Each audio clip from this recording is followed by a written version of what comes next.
my name is Edie Pulizotto.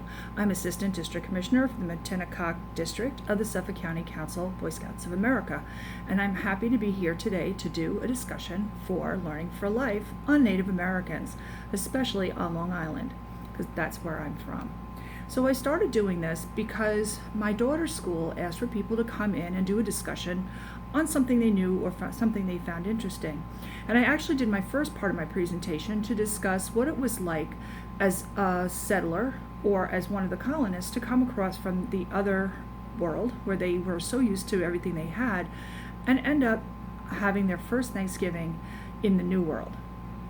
And it expanded into an interest into Native Americans and what they were like on Long Island and how they have influenced our culture. So think about a minute, what would the first Thanksgiving have been like for our colonists, and if they didn't have the Native Americans to help them? You know, when you think about it, sometimes we go out into the woods, or we take a hike, or we take a walk, and we're out in the middle of nowhere, and beautiful as it is, then we don't see any civilization for us. But we know when we are finished with our hike, we can go home and we have our TV and our doctors and our grocery stores and everything else to help us to survive.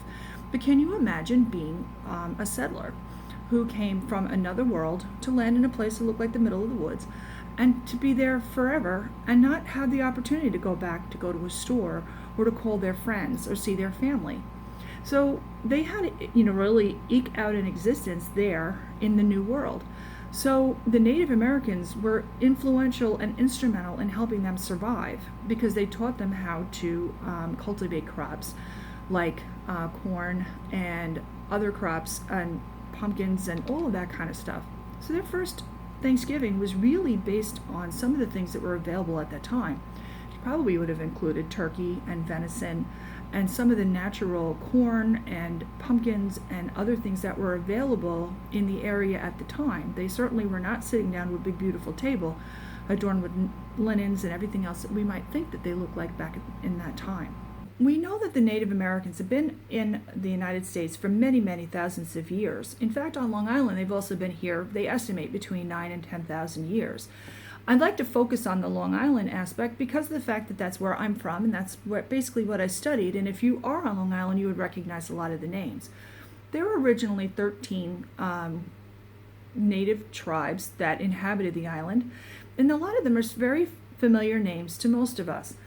Canarsie, Manhasset, Metanecock, Catamawoke, Wyandanch, Merrick, Rockaway, Massapequa, Setauket, Nessaquag, and Shinnecock and Montauk are some of them. And obviously, these are names from our local area. But not only are these names from our local area, there are lots of other names on Long Island that are Native American names. Comac, Hop-Hog, Coram, Ronkonkoma. In fact, Ronkonkoma has a story about a Native American Indian who has an influence on the lake. So it's very interesting when you start to hear some of these stories and some of the history. Aquabog, Metanecock, Cutchogue, they're all Native American names on Long Island. So you'll see plenty of them. One of them is also called Sachem. Sachem is actually a Native American chief. So the people that headed up the tribes were called sachems. So you find lots of influence in this area. Now, there's also influence in other areas of how Native Americans lived. So we often think of what a Native American looks like with the big feathery headdress and living in a teepee. Well, those are Plains Indians, and those are the Indians who lived out toward the Midwest of the country. And they were the ones that, if you look at television most of the time, Plains Indians are the ones that are depicted heavily in television and movies. But they're not the only kind that use teepees or that kind of place to live in. Other parts of the country did use teepees. A lot changed for the Native Americans when they were able to cultivate horses, which were brought to them by the Spanish in the middle of the 1600s. And this allowed them to hunt faster and to be able to be more efficient in hunting. Traditions of Native Americans is a dream catcher. Dream catchers are around and are very often seen in decorative stores and in people's homes and all that kind of stuff. But there's a really great story behind them. The Native Americans had a belief about good dreams and bad dreams. So they believed that we dreamt a lot when we slept. So they had a system to see if they could separate out the good dreams from the bad dreams. So this is what a dream catcher would look like. And I'm actually going to show you another picture, or maybe you've already seen it, of what a dream catcher looks like without the background that I have here. But it consists of a hoop, just like this, and these little webbings, which are usually made of some kind of animal sinew, because they didn't believe in wasting any parts of their animals that they hunted. So this little animal sinew would be made into a web that went into the circle. And in the center is a very small hole. I think you might be able to see it.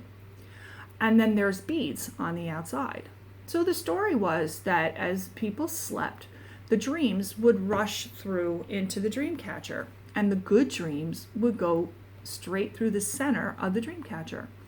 The bad dreams would get stuck in the webbing on the dream catcher, and in the morning the sunlight would hit the web, and the bad dreams would be burnt up by the beads. So it's kind of a really neat story, and if you ever happen to have a lot of bad dreams, you can hang one in your room. This one actually hung in my son's room, and still does, and he's 16 now. And we actually had one in both my daughter's rooms as well, and it helped them keep away from having some bad dreams. So that is the story of a Native American dream catcher. Americans are well known for is their jewelry crafting. And of course, being a jewelry fan, I know all about that one. So what I wanted to show you today was something called a squash blossom necklace, which is a traditional Native American piece of jewelry. So this is a squash blossom necklace, which you'll probably see a different picture of. So it's typically made with these sterling beads, and it's also made with these little sides, which the bottom piece here looked like a squash blossom. So if you've ever been outside and seen a pumpkin flower or a squash flower or a zucchini flower, that's what they look like. So that was these as well. Then it came down to this piece on the bottom called a naja. And a naja is an upside down crescent, which was thought to ward off evil spirits. So wearing one of these necklaces was a sign of wealth. And turquoise was also considered one of their prized possessions. So this is a squash blossom necklace. Now you can often tell what kind of, what tribe made a piece of jewelry by the way it's made. Some tribes used the turquoise like this and had a lot of flowery things, and others used mosaics as their best choice in how the turquoise was set in. They also love coral, and coral was frequently used as well. That Native Americans gave us a lot of our current sports. Tobogganing, canoeing, snowshoeing are all things that were developed by the Native Americans. Canoeing was often done by hollowing out a big tree so that they could take the canoe into the waters, especially some of the rougher waters like on the south shore of Long Island, which is part of the ocean, and they would be able to go fishing safely. So that became canoeing for us later, as well as snowshoeing. They used dog sled teams, they did tobogganing, and that was all part of stuff that we learned from them. Now there's a big Long Island sport that came from Native Americans, and it's called lacrosse.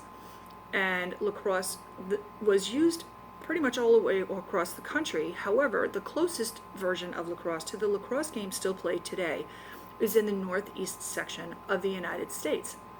Lacrosse was often called war's little brother, and it was used to train warriors. Lacrosse games were taken very seriously, and they could stretch for miles. And there were very few rules, and they could be very rough.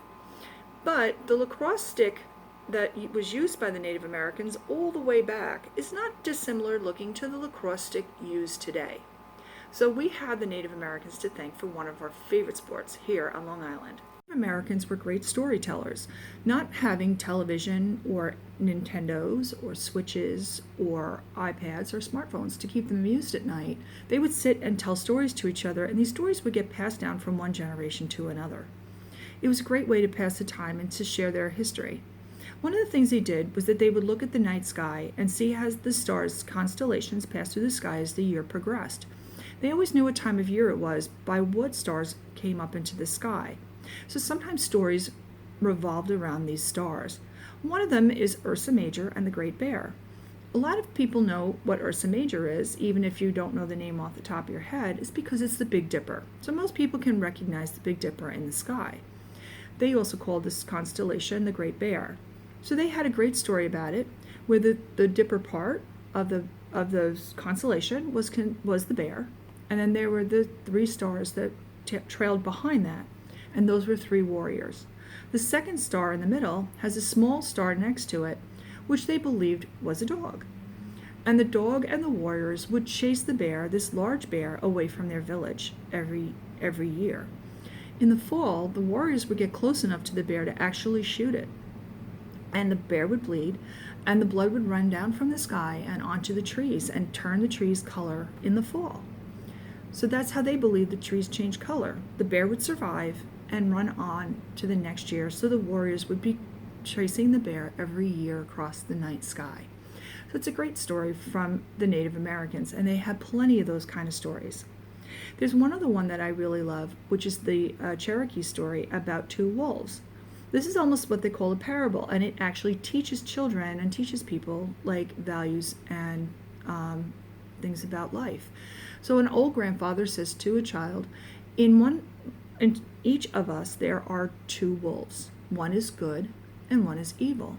The one is jealousy and anger and discontent and things like that. And the other wolf is love and kindness and empathy and that kind of thing. So the little boy looks up at his grandfather and says, "But Grandpa, who wins?" And he said, "The wolf that you feed." And what that means is if we choose to emphasize the positive stuff in our life, that's what we'll live. And if we choose to emphasize the negative stuff in our life, that's what we'll live. So here are 2 really cool Native American stories. That there are many ways that the Native Americans have influenced our life.